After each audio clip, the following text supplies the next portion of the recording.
Miss Kofer, October 10th homework. You're going to read pages 37 to 51, and then you're going to complete the catcher. You're going to complete one web, one for characters, and one for setting. So characters goes in the center, and then what you learn about the characters and how it connects to the other boxes, and then setting in the middle, what you learn about the setting and how it connects, how those pieces connect back to each other. First poem, Tested by Dust. While we sat, taking our 6 weeks test, the wind rose and the sand blew right through the cracks in the schoolhouse wall, right through the gaps around the window glass, and by the time the tests were done, each and every one of us was coughing pretty good, and we all needed a bath. I hope we get bonus points for testing in a dust storm. April 1934.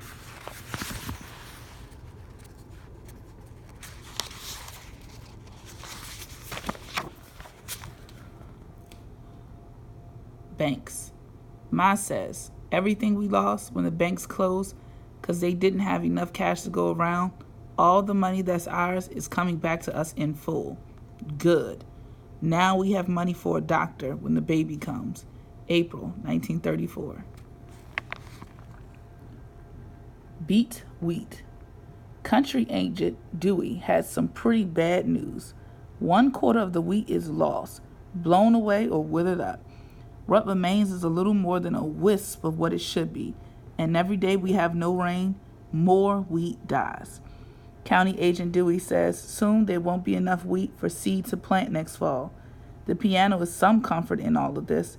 I go to it and I forget the dust for hours, testing my long fingers on wild rhythms, but Ma slams around in the kitchen when I play, and after a while she sends me to the store. Joe DeFleur doesn't see me pass by him.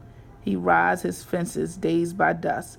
I wince at the sight of his rib-thin cattle, but he's not even seeing them. I look at Joe now. Our future is drying up and blown away with the dust.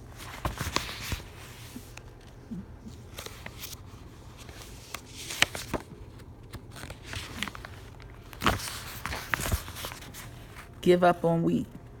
Ma says, try putting it in a pond, Bayard. We can fill it off the windmill. We've got a good well. Daddy grumbles. The water will seep back into the ground as fast as I can pump it, Pole. We'll dry up our well, and then we'll have nothing. Plant some other things then, Ma says. Try cotton, sorghum. If we plant the fields in different crops, maybe some will do better than wheat.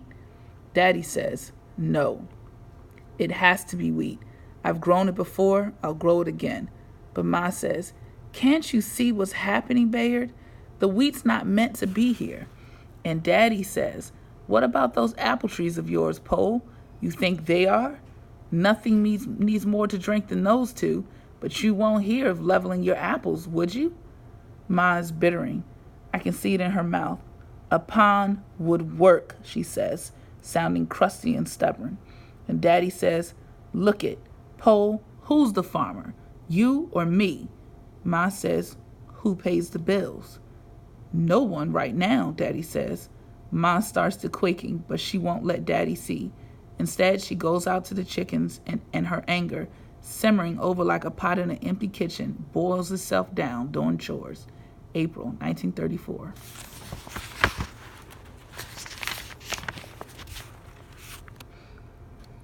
What I don't know. My teacher, Miss Freeland, is singing at the shrine along with famous opera stars from all around the country in a play called Madame Butterfly. I've never heard of that play. Most everyone's heard of Madame Butterfly, Mad Dog says. How does that singing plowboy know something I don't? And how much more is out there most everyone else has heard of except me? April 1934. Apple blossoms. Ma has been nursing these 2 trees for as long as I can remember. In spite of the dust, in spite of the drought, because of Ma's stubborn care, these trees are thick with blossoms, delicate and pinky white. My eyes can't get enough of the sight of them. I stand under the trees and let the petals fall into my hair. A blizzard of sweet-smelling flowers dropped from the boughs of the 2 placed there in the front yard by Ma before I was born, that she and they might bring forth fruit into our home. together. May 1934.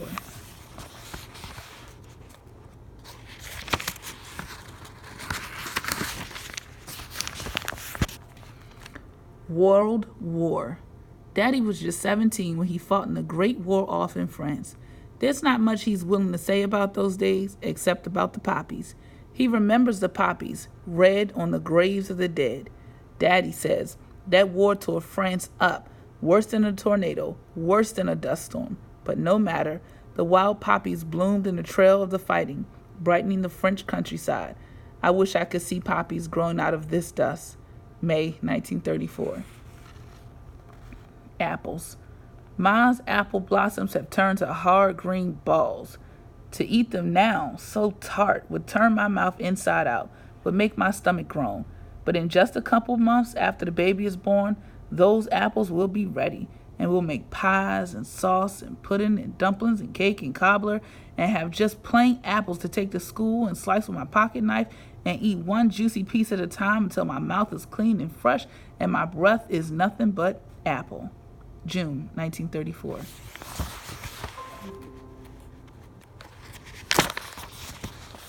Dusk and rain.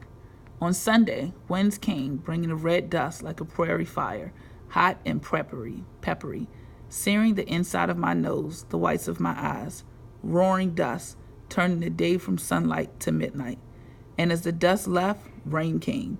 Rain that was no blessing. It came too hard, too fast, and washed the soil away, washed the wheat away with it. Now, little remains of Daddy's hard work, and the only choice he has is to give up or start all over again. And the strong ranch, they didn't get a single drop. So who fared better? Ma looks out the window at her apple trees. Hard green balls have dropped to the ground, but there are enough left, enough for a small harvest. If we lose, no more. June 1934.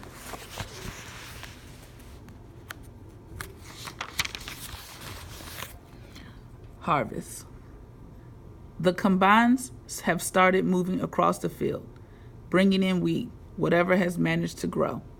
Mr. Tuttle delivered the first load to town, selling it for 73 cents a bushel. Not bad. Mr. Chafin, Mr. Haverstick, and Mr. French, they delivered their harvest too, dropping it at the Joyce City grain elevator. Daddy asked Mr. Haverstick how things looked, and Mr. Haverstick said he figures he took 8 bushels off a 20-bushel acre. If Daddy gets 5 bushels to his acre, it'll be a miracle. June 1934. On the road with Arlie. Here's the way I figure it. My place in this world is at the piano. I'm earning a little bit of money playing, thanks to Arlie Wonderdale. He and his Black Mesa boys have connections in Keys and Godwell and Texarkana. And every little crowd is grateful to hear a rag or two played on the piano by a long-legged, red-headed girl, even when the piano has a few keys soured by dust. At first, Ma crossed her arms against her chest and stared me down, hard-jawed and sharp, and said I couldn't go. But the money helped convince her, and the compliment from Arlie and his wife, Vera, that they surely bring my mom along to play, too, if she wasn't so far along with the baby coming. Ma said, okay, but only for the summer. And only if she didn't hear me gripe how I was tired, or see me dragging my back end around, or have to call me twice upon a morning, or find my farm chores falling down, and only if Arlie's wife Vera kept an eye on me. Arlie says my piano playing is good. I play a set of songs with the word baby in the title, like My Baby Just Cares for Me and Walking My Baby Back Home. I picked those songs on purpose for Mom, and the folks that come to hear Arlie's band, they like them fine. Arlie pays in dimes. Mom puts my earnings away. I don't know where, saving it to send me to school in a few years. The money doesn't much matter to me. I play for nothing. When I'm with Arlie's boys, we forget the dust. We are flying down the road in Arlie's car singing, laying our voices on top of that beat Miller Rice plays on the back of Arlie's seat. And sometimes Vera up front chirps crazy notes with no words, and the songs she makes seem just about amazing. It's being part of Arlie's crowd that I like so much. being on the road, being somewhere new and interesting. We have a fine time, and they let me play my piano too. June 1934.